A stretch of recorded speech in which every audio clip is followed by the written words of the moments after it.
Hey, so what's up? What's up, people? Yeah, the camera's there. Yeah, I'm wearing my Occupy Mars like a t-shirt. The test is not going to fail.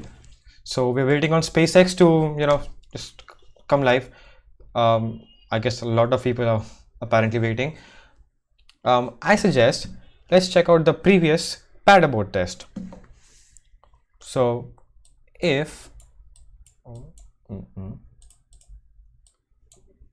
oh no, wrong thing. So if you guys are interested, then why not?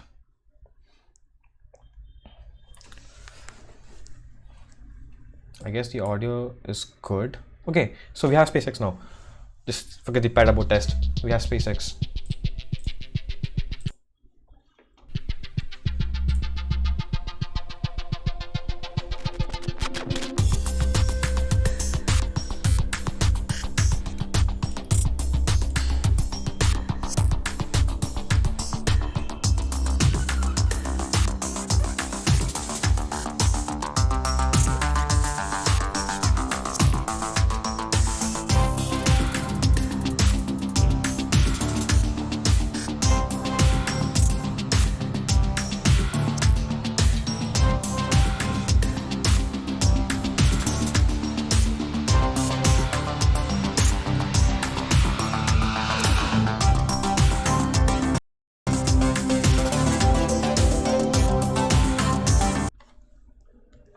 No, not today.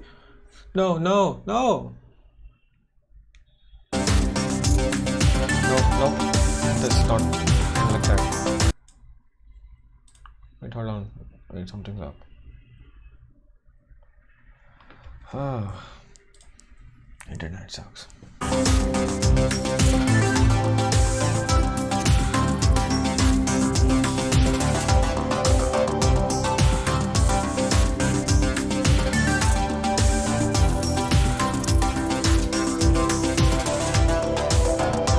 So, if you guys want to watch the Abort test,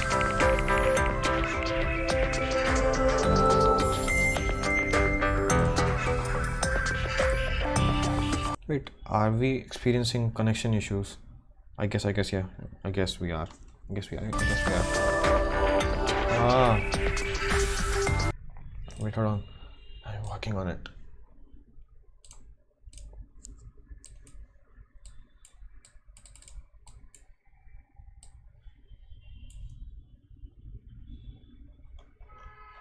No. That's not wrong.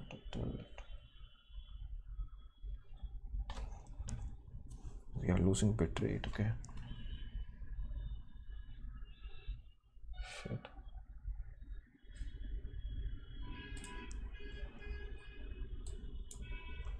Okay, yeah. No.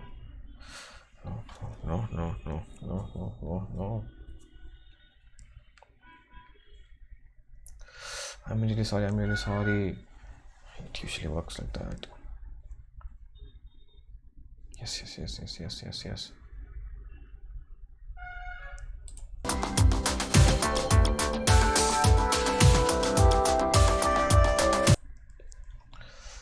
Gonna have to downscale it.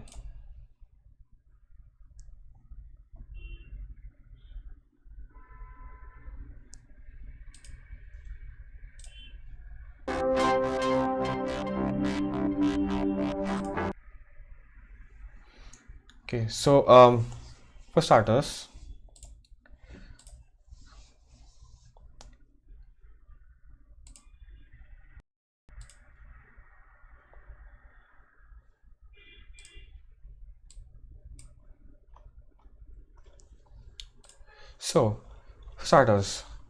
the launch is supposed to take place. Actually, it's not a launch, it's a suborbital flight test, and the targeted launch window is 9 apparently, and I guess we have already gone through. Okay, so we are waiting on second stage LOX loading, the liquid oxygen.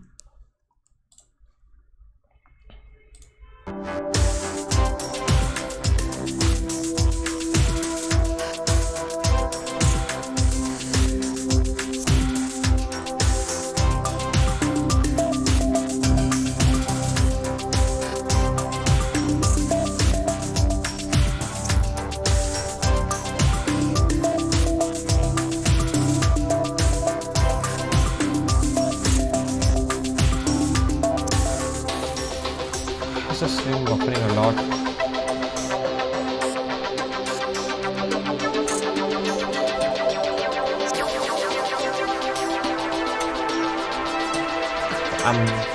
Hey Varun. Hey, what's up? Gaurav, Nikhil, you guys are awesome.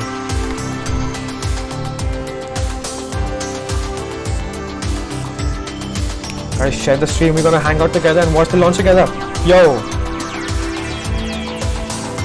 Well, if you consider my saying your name as a shout out, then Varun, shout out.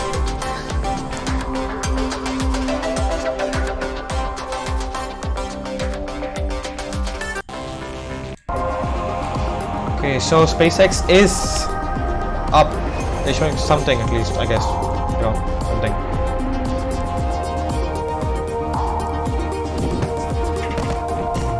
I'm wearing my Lucky's Occupy Mars t-shirt. This launch does not fail.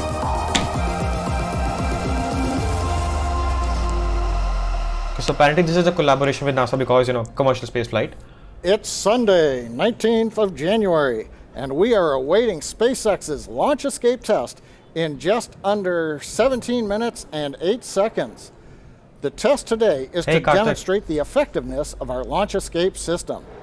Now we are currently go for launch from pad 39A at Kennedy Space Center at 10:30 a.m. Eastern Standard Time. Thanks for joining us. I'm John Isberger, Falcon Principal Integration Engineer here at SpaceX headquarters in Hawthorne, California. And I'm Marie Lewis with NASA Public Affairs. The purpose of today's test is to demonstrate Crew Dragon's ability to safely fly astronauts away from danger and separate from the Falcon 9 rocket during an in-flight emergency. Now, SpaceX's launch escape system is a first of its kind with its 8 Super Draco thrusters built directly into Dragon to push the spacecraft away from Falcon 9 in case of an emergency. You can think of it as a rocket on top of a rocket. Now, in order to test our launch escape system, which is integral to the Dragon spacecraft you see in front of you on the video, we will be simulating an emergency with Falcon 9 at about 84 seconds into flight. This could be a few seconds early or late, as Dragon waits for Falcon 9 to reach a specific velocity before initiating the escape. Now, before Dragon separates and fires its Super Draco engines, it will command Falcon 9 to shut down its engines as part of the escape sequence. Because Falcon 9 is then unpowered, we are expecting the launch vehicle to fully break up at some point, which should create some particularly interesting views. For sure. Okay. Now, it's not every day you get to see something like that, so we're going to do our best to bring it to you live as it happens. But a reminder, with the weather and the clouds, we're going to try to find the views that are best. And to be very clear, this is all part of today's test. Within the context of this test, the views that you will see will allow us to validate the effectiveness of our launch escape system. And we're hoping for some very exciting views, but the whole point of the test today is the next step in our multi-year efforts to fly astronauts again from U.S. soil. It's part of NASA's commercial crew program, and it's a partnership we have with SpaceX and Boeing. But this is not the first time we are putting Dragon's launch escape system to the test. If you remember, back in 2015, SpaceX's Abort test demonstrated Dragon's ability to escape from the Falcon 9 in the event of an emergency on the pad before liftoff. The Falcon and the Super Dracos in the launch escape system on today's Dragon capsule you see there were successfully static fired this past November. And in addition to the test that you just mentioned, SpaceX also flew a full uncrewed demonstration mission to and from the International Space Station last year with its Crew Dragon vehicle. Now, this was a full end-to-end test of the entire Crew Dragon system, validating that our upgraded Crew Dragon spacecraft could safely dock with the space station. And in addition, our team has conducted over 700 tests on just the Super Draco system alone. Really looking forward to seeing those perform in today's flight. Absolutely. And if all goes well today, the next big milestone will be to launch astronauts, as we mentioned, to the International Space Station. That's part of what we call Demo 2 or Demonstration Mission 2. Now, we're currently just inside of T-minus 13 minutes and 45 seconds and counting down. Now, weather's been a watch item the last couple of days with rough seas, sustained winds in the recovery area. We had to scrub yesterday. We're also still listening. They're evaluating constantly the weather in the splashdown area right now as we're doing the webcast. Now, we do have a 6-hour window today in case we need to wait for better weather. Wait for it to buffer. Or less cloud cover. We've obviously used 2.5 hours of it already. But right now, we think this is our best opportunity. Now, if the weather does not cooperate today, we are preserving tomorrow as a potential backup. Now, as a reminder again, this is not a typical launch. We're purposely testing Dragon's escape system under the most extreme conditions. So while we want everything to go right today, we are prepared if everything goes wrong. And if that does happen, that's the whole point. This is exactly why we test. We want to see if there's any potential issues, and we want them to happen now so we can address those before we put astronauts on board. And speaking of astronauts, we have NASA's Darrell Nail at Kennedy Space Center in Florida. That's where the test is taking place this morning. And he has more about what those very first astronauts assigned to fly Crew Dragon will be paying special attention to this morning. Darrell? We can watch that. Yeah, good morning, John and Marie. It's a pretty nice day here at the Kennedy Space Center in Florida. You can see behind us here on the lawn, some of the media have gathered to shoot this launch. And of course, the countdown clock, the iconic one, they're counting 12 minutes until launch. As you mentioned, the first crew members assigned to fly Crew Dragon are NASA astronauts Doug Hurley and Bob Behnken. And they have the most, you could say, invested in the outcome of this test flight. Right now, they are just a few miles away from Launch Pad 39A, which is just behind my left shoulder here. They're in the SpaceX firing room inside the Launch Control Center, where they will closely monitor today's flight abort test. Now, right now, they've been training up until this point, training hard with NASA and SpaceX so they can understand every aspect of Dragon's systems, their spacesuits, and how to respond in a variety of potential emergency scenarios, including an escape from a Falcon 9 rocket in the middle of flight. The end result of that could be an early splashdown in the Atlantic Ocean. Now, both astronauts told us what they will specifically be looking for during today's test flight. I think both of us are really excited that the in-flight abort test is about to happen. You know, we kind of view that as the graduation exercise, like a lot of folks do on the NASA side, to make sure that we're really confident that we've got a good plan and good procedures in place for pulling that mission off. And so I'm excited that we're this far, and I know once it's behind us, you know, we'll be the prime Falcon 9 Crew Dragon crew. You know, what we want to see from this test. I wore this t-shirt yesterday, but since the launch got cancelled, I took it off. I'll wear it tomorrow. That's my lucky t-shirt. I wear it during launches. I think that's a really good point. I think getting the NASA team and the SpaceX team on the same page kind of going forward and kind of walking through all the decisions that you have to make for getting ready for this flight, I think is a big milestone as well, because it's the last launch associated with us before we ride that rocket. Yep. Yeah, that's very true. It is. It's okay, yeah, you can. Final exam, so there's a lot riding on it, but also I think it's a culmination of a ton of work from everybody in NASA and SpaceX to get to this point. I'm just really proud that the team is trying to pull off something so critical from a safety perspective. You know, if we needed to escape off of the rocket, to have that system demoed before we would actually use it is that's a pad abort test. Are making the investment, which I was talking about. We feel really excited about kind of the progress that SpaceX and NASA have made to this point, and this kind of shows us that we're getting really close to our flight. So to see all these capabilities all put together, all the teams together, and to be able to launch this vehicle, it's just a huge boost of confidence. Now, there's an interesting human side to Doug and Bob's story. They're not just crewmates, but they're also friends who have spent a lot of time together over the years. Both graduated from the same astronaut training class in 2000. Both flew on the space shuttle. Both are married to astronauts, and they were in each other's wedding. For the launch. John and Marie, back to you. Actually, it's not boring, it's thrilling. All right, thanks, Darrell. You're taking a live look now. This is inside SpaceX's firing room 4. That's where Bob and Doug are sitting today, along with the NASA and SpaceX teams, following along today's test. And this past Friday, they completed what we refer to internally as a dry dress rehearsal. Everyday astronauts actually there on site. So that's why we cannot watch SpaceX's stream on his stream, right? So yeah, that's why. Yeah. Stuff, especially. That was the first time we saw them suited up, walking out of the the astronaut suit-up room, and so really looking forward to doing that for demo 2. Let's take a quick look now at Crew Dragon. It stands almost 27 feet tall from the bottom of the trunk to the top of the nose cone. And Crew Dragon is composed of 2 main elements. The capsule, that top portion, is designed to hold crew and pressurized cargo, and it has an unpressurized section known as the trunk that's down below.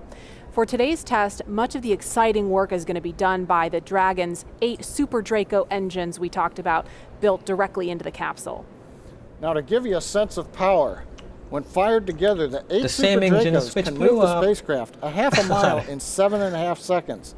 So from a standing start, the Super Dracos accelerate the spacecraft to a speed of 436 miles per hour.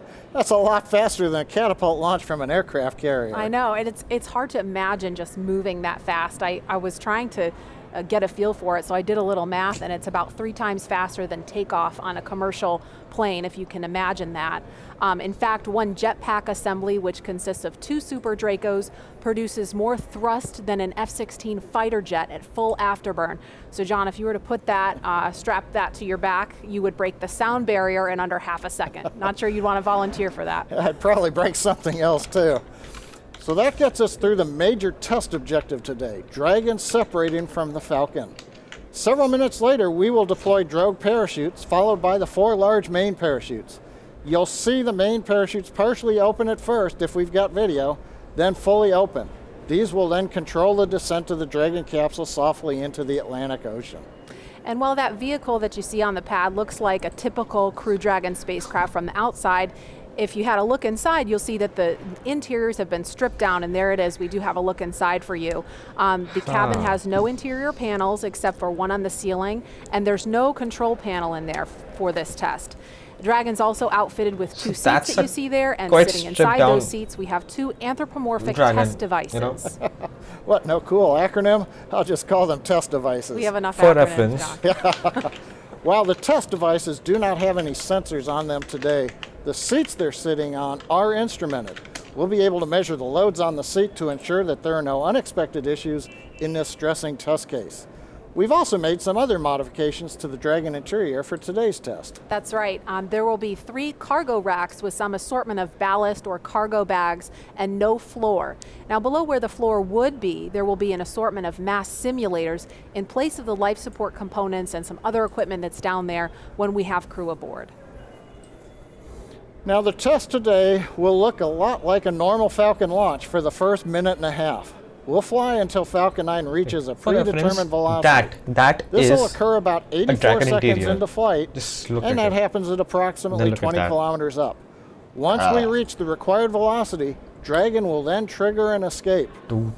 Now, as a reminder, the ground is not commanding this abort. It's up to the onboard computers to determine when to trigger the launch escape and do all the functions afterward. Once Dragon does trigger the launch escape, the first event will be commanding Falcon 9 to shut down its 9 Merlin engines. Now, as Marie and I mentioned earlier, Dragon will then separate from the Falcon using its 8 Super Draco engines, firing for about 8 seconds. That carries Dragon capsule with the trunk up and away from Falcon. Now, once they finish firing the Super Dracos, we coast, we jettison the trunk at apogee, we reorient the capsule to come back for entry into the Earth's atmosphere. We deploy about 2 minutes after apogee the drogue chutes, and about a minute after that, the 4 main parachutes will be released. Dragon will then splash down softly in the Atlantic Ocean, about 35 kilometers offshore. Now, when Dragon separates, we no longer have that smooth aerodynamic shape on top of the rocket. So the supersonic Falcon is going to be exposed to strong aerodynamic forces in the upper atmosphere. So we expect those aerodynamic forces will cause Falcon to start to tumble. Our simulations show that the Falcon will likely break apart due to the tumbling, instead of having the destruct system triggered and destroying the rocket. So now again, this entire test will take less than 10 minutes from the time Falcon 9 lifts off until Dragon splashes down. But Marie, once we splash down, the work's not over yet. Right, it's just beginning for the recovery team. We have a lot of things happening very rapidly in that first 10 minutes, and the recovery operation takes quite a bit longer. It'll be similar to the pad abort test, but it will happen slightly farther downrange in the Atlantic Ocean. So after splashdown, recovery teams will already be standing by for range approval to enter and clear that hazardous area. And if all goes nominally, SpaceX could have fully recovered Dragon back onto its recovery ship approximately 2 hours after splashdown. Keep in mind, though, if this were to happen during an actual flight with crew on board, rescuing them would be the #1 objective, of course, and recovering Dragon would be a secondary operation. So if that were to happen, an elite military rescue team would deploy at a moment's notice. They're part of the U.S. Air Force's Detachment 3, or they have this really great nickname, the Guardian Angels, which is very appropriate. They would jump from military aircraft. There's a photo of that happening there, where they would deploy their own parachutes to gently reach the water, and from there they would help the crew out of the capsule and then onto a life raft to wait for a larger ship. No. Now this is not just any life raft. It has a cover that they can put over the top to protect them from the elements, and it's also equipped with food, water, and medical supplies, enough to last for days if needed. This would be, of course, a worst-case scenario. It's one that we don't expect to happen. But of course, what do we do when we're preparing to fly crew? We always plan for the worst. So this is something that NASA, SpaceX, and the Department of Defense have rehearsed together over and over so that we're ready for anything. And the SpaceX recovery team is also keeping an eye out for Falcon 9. As we mentioned earlier, Falcon 9 is expected to break up over the water. And we've got a dedicated team of SpaceX recovery personnel who will be staged and ready to begin recovering debris shortly after breakup. I guess now. Well, the clock's kicking down rapidly. We're just over T-minus 2 minutes and 14 seconds from liftoff. You've seen the crew access arm. It's back. That was retracted away from Dragon at T-minus 42 minutes. A few minutes after that, Dragon launch escape system was armed just before we began loading propellant onto the Falcon 9. So if an unplanned situation arose right now, Dragon would perform an escape.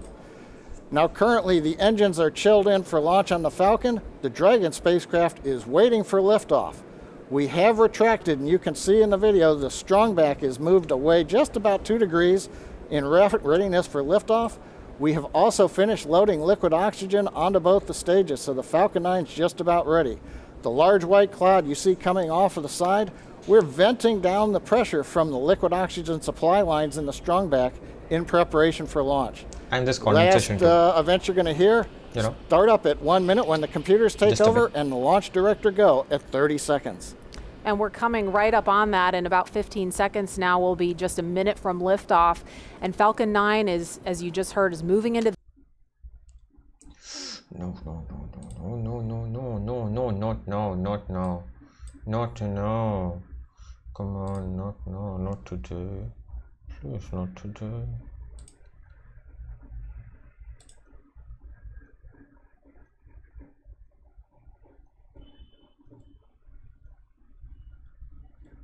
Stages of the final countdown for the in-flight abort test today.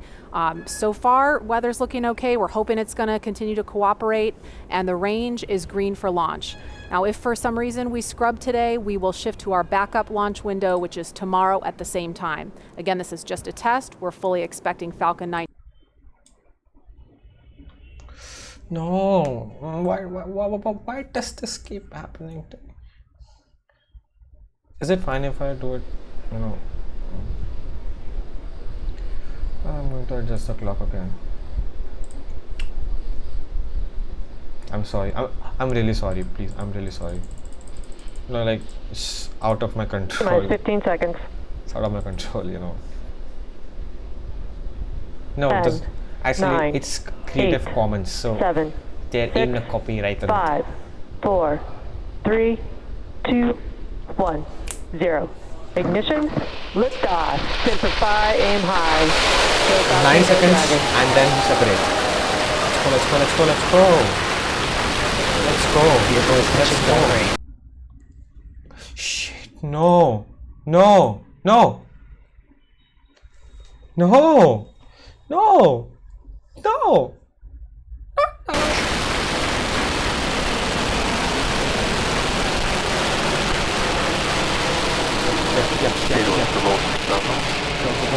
9 seconds. That's 90 seconds. Come on.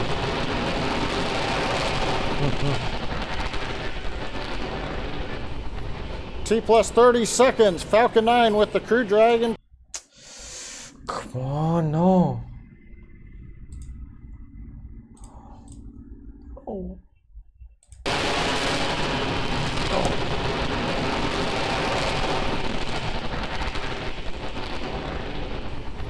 T plus 30 seconds. Falcon 9 with the Crew Dragon capsule is heading east from pad 39A. Everything looking good right now. As we get ready for max dynamic pressure, we are now throttling down the first stage engines on Falcon power 9. and telemetry nominal. I'm sorry. It's heading east from pad 39A. But that's just everything looking good right now. As we get ready for max dynamic pressure, we are now throttling down the first stage engines on Falcon power 9. and telemetry nominal. I'm going to pause preview. Everything continues to look good. We're approaching the period of maximum dynamic pressure. Vehicle is supersonic and passing through maximum dynamic pressure. You've heard we're supersonic. We're through max Q. We're getting ready now to throttle really the engines sorry. back up on the first stage. That's out of my control, you know. Stage 1, throttle up. There's the call out. Yeah, I can. Okay, the major activity coming up in just over 10 seconds. Okay. Shut down and Dragon escape from the Falcon 9. Hey, no. Come on. 1 minute, 30 seconds, 1 minute, 30 seconds, 1 minute, 30 seconds. Yep. Miko, 3, Dragon launch 2, escape initiated. 1. Okay. We're good. Dragon's away. We're there. Separation, come on. Yes. And you can hear some really loud cheering in the room. Okay, you just saw a bright flash there. It looks like that may be Falcon 9 breaking up. Yep. We've got some loud cheers here in Hawthorne. The folks that just watched live. Now the Falcon 9 disintegrates, and we have coming up at 2 minutes 25 seconds. We're expecting to see the trunk jettison. So that claw that connects the trunk to the capsule is going to separate, allowing Dragon to separate from the trunk. That's coming up in 15 seconds. Boom. And we do have the report. Loss of telemetry from Falcon 9. First stage. Okay. Sound clear. Yep. And there you just saw the trunk jettison again. Really loud cheers here in Hawthorne, California. This test is looking great so far. Nice view from the back of the Dragon capsule. We're also trying to see if we get the view there on the right-hand side from the aircraft that's orbiting the area. Now the Dragon control system is now going to be reorienting the capsule. We're at a high altitude where the aerodynamics are negligible. So we're going to use the small Draco thrusters. It should now course to apogee, to reorient the highest point. That gets it in a position in a parabola. To shield down to re-enter the Earth's atmosphere, and then later to deploy the drogue parachutes. Now those drogue chutes, we expect to get confirmation that those have deployed at T plus 4 minutes and 48 seconds. So we've got just a little bit of breathing room before we hear that happen. Those parachutes are protected during ascent, on orbit, and re-entry by a panel that's up near the nose cone of the capsule. So we're going to jettison the panel, then the mortars will fire to deploy those 2 drogue chutes. Again, that's coming up in just over a minute at T plus 4 minutes and 48 seconds. Guys, these network drops are not going to happen after a certain time. Of course, I love great mining. Look at that. That's that. Now those drogue chutes, when we see those come out, those will open. Those will come out before the main parachutes. Those drogue parachutes are what we use to begin to decelerate the Dragon capsule in preparation for splashdown. We understand we're getting into the drogue deploy envelope on the Dragon capsule. We expect that will happen when Dragon is at about 20,000 feet. Dude, no. Oh.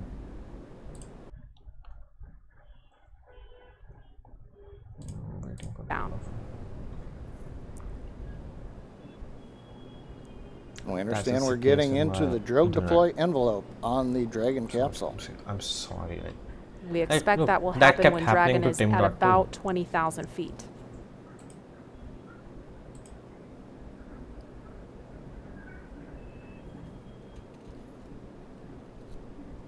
About 15 seconds to drogue chute deploy. Oh yeah, it did.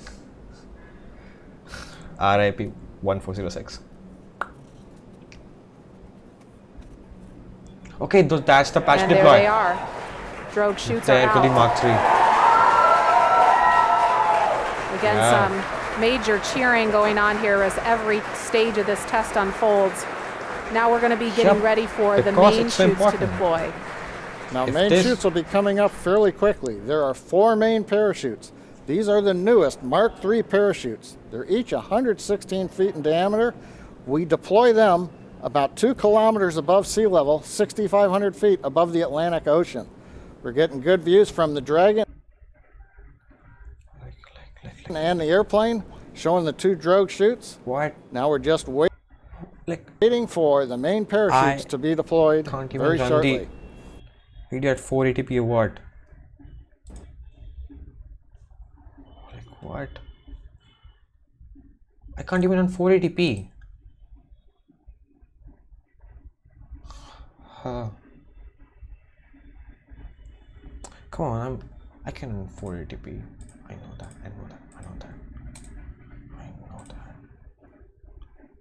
What else is using internet?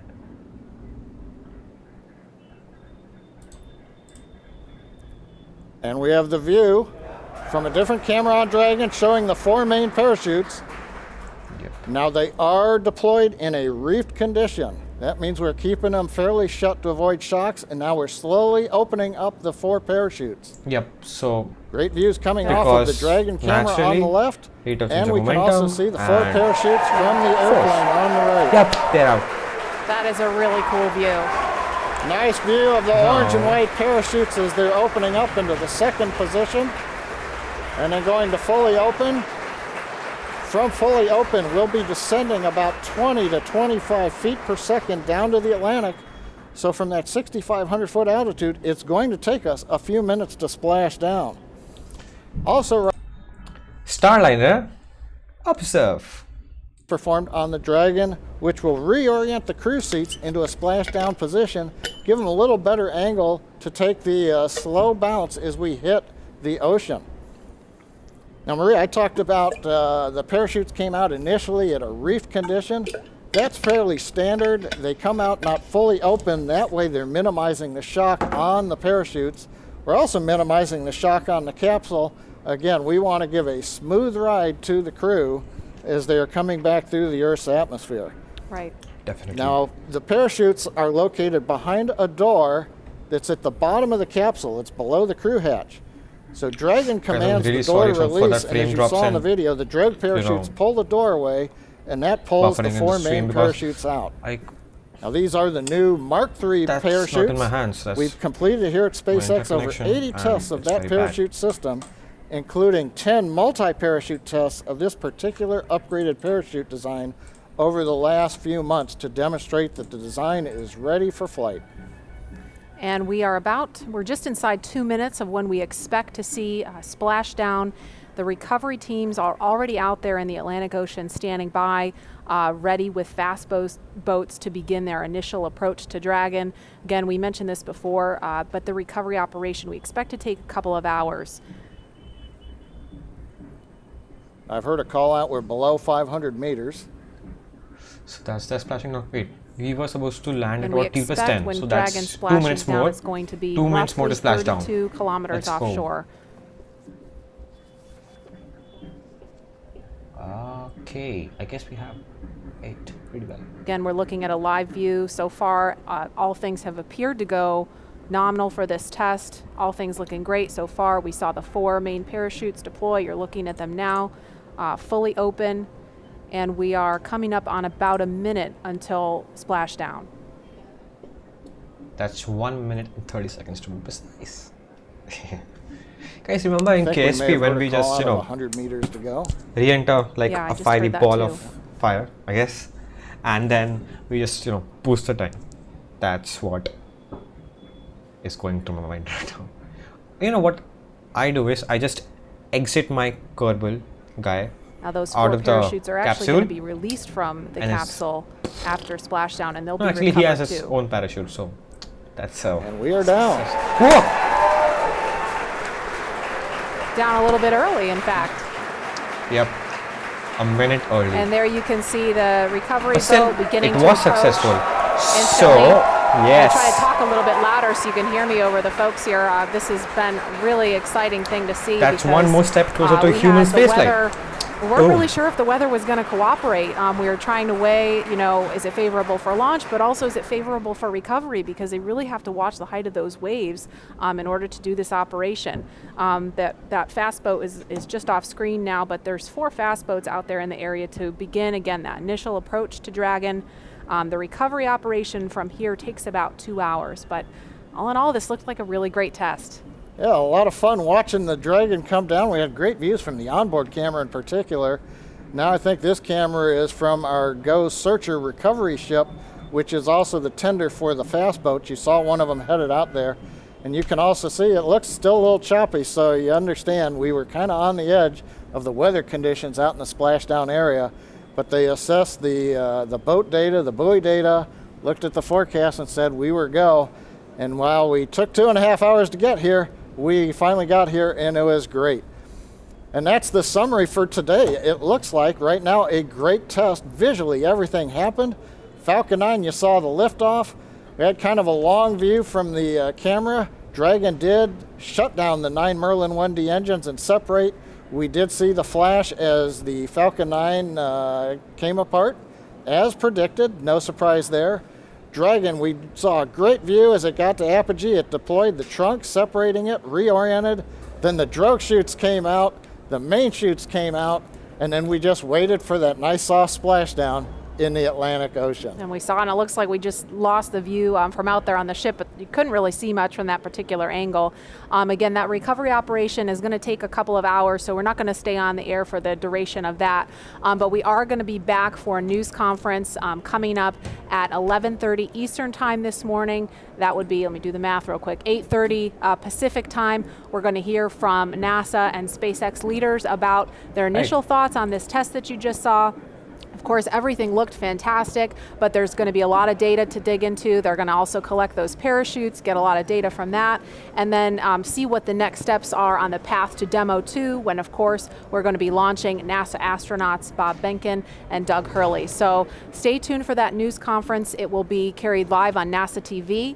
If you're watching on the web, just tune to nasa.gov/live so you can see that coverage. Again, that's 8:30 Pacific time, 11:30 Eastern. Thanks so much for joining us for this morning's test. That brings us to the end of the stream. Yes. One step closer to commercial spaceflight.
Send